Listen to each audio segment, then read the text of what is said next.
My in-laws run a screw factory. My father-in-law, Bill, who is the president, and my husband, who is set to be his successor, are arrogant and inept leaders. The factory is actually sustained by my mother-in-law and sister-in-law. I invited this family to the diner my mother runs. There, my father-in-law and my husband spewed rude remarks, resulting in my father kicking them out. Still feeling unsettled, my father decided to execute a certain plan for the sake of Megan and Amy. My name is Diane, and I am 27 years old. My husband, Tom, is 3 years older than me. We've been married for a year, but we don't have any children yet. As mentioned, my in-laws run a screw factory. My father-in-law took over the business from his father, and now my husband is set to be the next successor. Apart from them, the family consists of my mother-in-law, Megan, and sister-in-law, Amy. Megan provides essential support in the office, ensuring that the staff can work smoothly. I also work as a clerk, and she has been incredibly helpful to me. Meanwhile, Amy works hard on the factory floor, sweating alongside the other workers. Both Megan and Amy are adored and respected by the employees. On the other hand, the president, my father-in-law, Bill, and vice president, my husband, Tom, have zero trust from the staff. They rarely visit the factory floor, perhaps once a week if we're lucky, and spend most of their time in the office, acting arrogant. Many employees resent these inept leaders. The stabilizing presence of Megan and Amy is immeasurably important. I learned from Megan that Amy has always been a meticulous and hardworking person, gifted with skilled hands. Conversely, my husband is clumsy and fickle, easily giving up on tasks he initiates. Although most employees believed Amy would inherit the factory, Bill chose my husband. The reason? Simply because he thought it's customary for men to inherit businesses. Upon hearing this from Megan, I felt it was ludicrous to let someone without skill or trust take over such an essential factory. The reason I ended up marrying such a man was that I was deceived by his outward appearance. We met through mutual friends. A friend, concerned about my long single status, introduced me to him at a gathering. On the outside, he seemed impressive, passionately speaking about taking over the family business and making their screws internationally renowned. I was attracted to my husband because he looked so cool. It seemed my husband also took a liking to me, as he asked me out on several dates and eventually formally proposed that we become a couple. Half a year later, he proposed marriage, to which I responded with an affirmative okay. When I went to greet his family, Bill spoke passionately about screws, and I could feel the pride he had in his work. They treated us to a meal, and as I was helping Megan with the cleanup, she discreetly asked, "Are you really sure about marrying Tom?" with a somewhat meaningful tone. As I struggled to respond, she hurriedly said, "Never mind. I just wanted to ask." I later regretted not properly addressing her question and listening to her concerns after getting married. What did he mean by internationally renowned screws? He should first learn to be a respectable person in society. On a free Sunday, I got permission from my husband to visit my family home. My family home primarily operates a diner, managed mainly by my mother. My father also helps out during busy hours. On Sundays, the diner only serves lunch, so I timed my visit after their lunch service had ended. My sneaky plan was to get treated to a meal there. No matter when I eat it, my mother's cooking is always delicious, and I often find myself going for seconds, which I usually don't do. After finishing the meal, my mother asked, "How have you been lately?" "Busy?" I decided to answer her honestly. "Well, my job isn't that busy, but Megan and Amy seem to be having a tough time. I've been thinking it'd be nice if I could cheer them up somehow." Then her mother suggests, "Why not invite them here? I'll go the extra mile and cook lots of delicious dishes." That might be a good idea. Your cooking has a healing effect, and I think it would be great for the two of them who are tired. If Diane is okay with it, would you also invite Tom and Bill? Why? I think it'd be better if it's just the ladies. I want to see just how clueless they are. I also want to see how they treat you. Really? It seems like they might say something rude. We have our own ways to handle it, don't worry. Alright, I'll invite them. And so, my mother decided to invite my in-laws to her restaurant. First, I talked about this to Megan and Amy. Megan, Amy, my mom wants to invite you both to our family restaurant for dinner. Would that be possible? It's a kind offer, but won't we be interrupting their business? It's fine. They're closed on Sunday nights. So if you could adjust your schedule, it should work out. Really? In that case, maybe we'll take you up on the offer, right, Amy? Yes, I've been wanting to try your mother's cooking. Isn't it a famous diner in the neighborhood? Well, not really famous. But I can vouch for the taste of the food. Having successfully invited Megan and Amy, I next wanted to discuss inviting my father-in-law and my husband as well. My mother said she'd love for Bill and Tom to come too. Do you think those two will agree easily? Amy seemed concerned. I'm worried about that too. However, Megan optimistically said, if you tell them they can eat delicious food for free, they might just agree. You think? Those two love food and are weak to the word of free. I'm sure they'll agree. Feeling reassured by Megan's words, I decided to talk to Bill and Tom that night. Bill, Tom, I have a favor to ask. What is it? Why so formal? I'd like both of you to come to my parents' home. Isn't that where your mom runs a diner? Yes. When I went home the other day, my mom said she'd love to invite everyone. Would you like to come? What do you think, Dad? Sounds troublesome. He didn't seem keen, but as Megan had predicted, he changed his tune when I persisted. On Sunday night, just for us, my mom said she'll cook special dishes. Of course, it's on us. Please come and enjoy the meal. Upon hearing this, Bill's attitude began to change. Isn't that diner quite famous?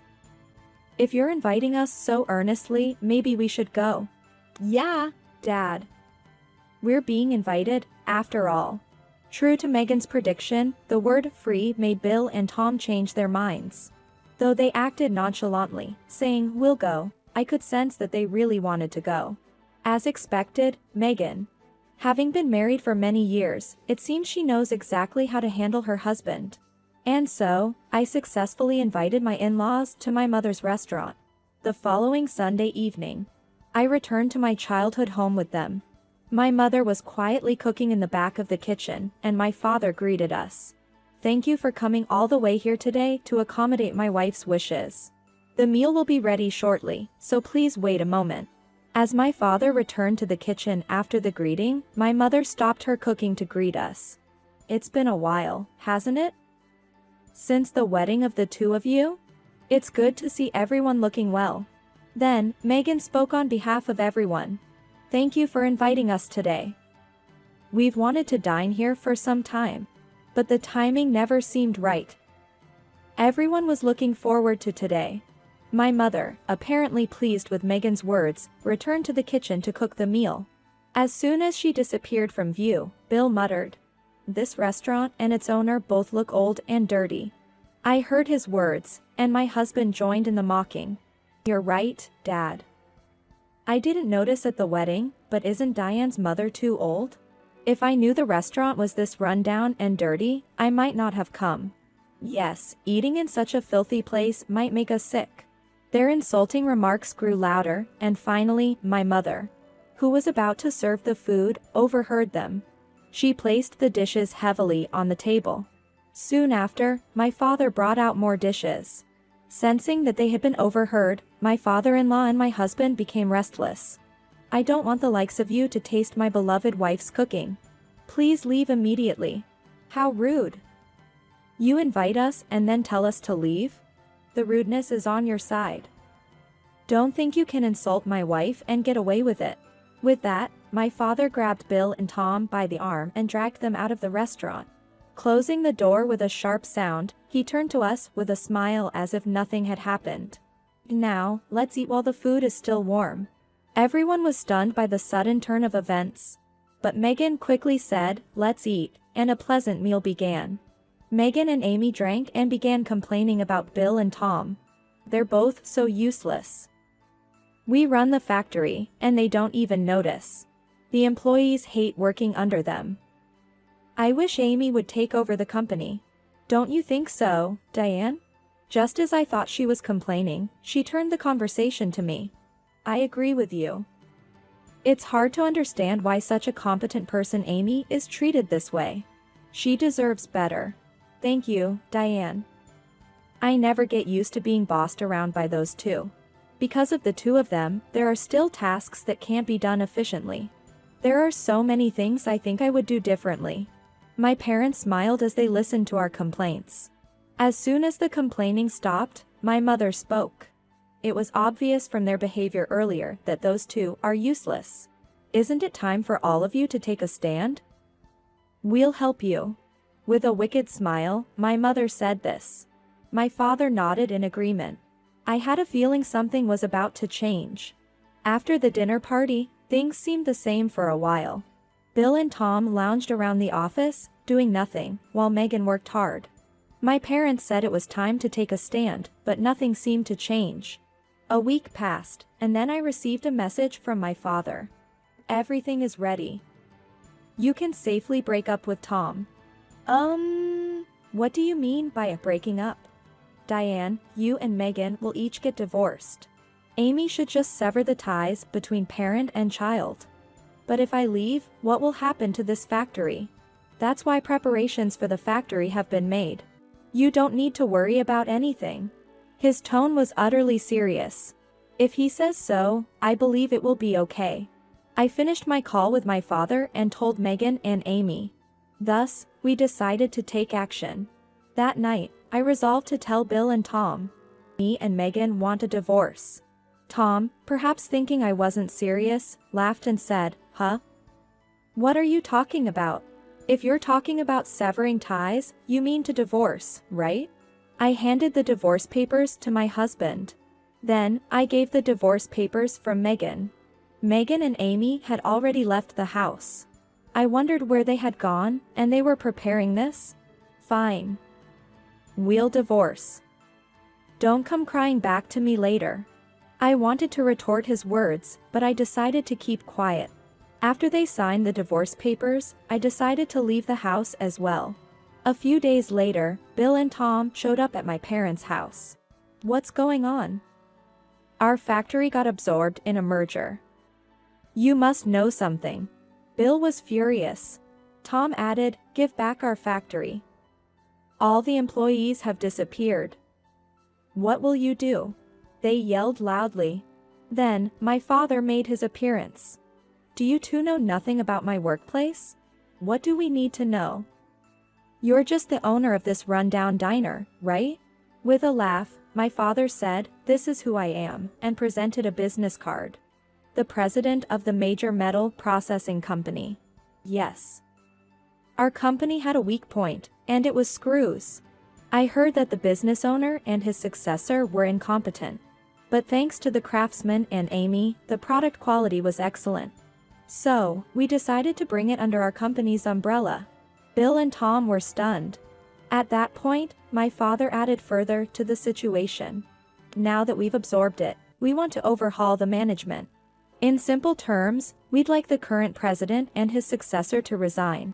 And we'll bring in a new president. Bill seemed to come back to his senses. It's my factory. You can't just make me resign. Sadly, we don't have the luxury to employ ineffective personnel. We employ skilled and competent people. It's just common sense.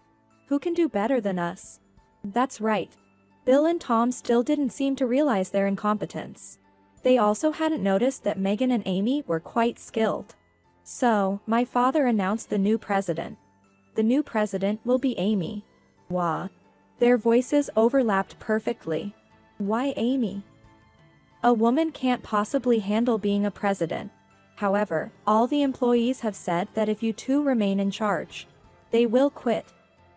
Without the craftsmen, how do you intend to continue the screw factory? Bill and Tom were left speechless. I really wanted to have a smooth business partnership. But you two ridiculed my wife and this diner, didn't you? Making fun of what my wife has been working so hard for is unforgivable. People who can only look down on others have no foundation for managing a company. The real reason my father was angry was because they made fun of my mother. Moreover, after listening to the grievances of Megan and Amy, he came up with this idea. With Amy becoming the president and Megan supporting her, the employees would return. It turns out the employees were really fond of them. As for the two pitiful men, stripped of their positions as president and successor, they received a small severance pay and were forced out of the screw factory. The two tried to use that severance to start a new business, and chose gambling as the means to multiply it. Even though they'd never engaged in gambling before, they invested all their severance money. Needless to say, they lost it all. Their severance vanished into thin air. Now, both of them are working as temporary staff, but the two, with their remaining high pride, are isolated and don't fit in at their workplaces. On the other hand, with Amy becoming the president, all the employees returned. From now on, they won't just be making existing screws. They are also focusing on developing new screws that can be used in my father's company. Megan is very enthusiastic about it.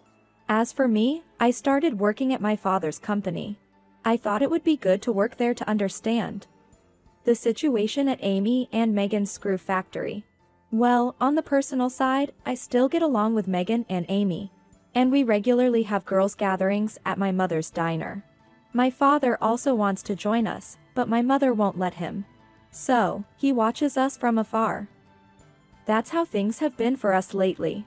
I want to cherish this relationship in the future.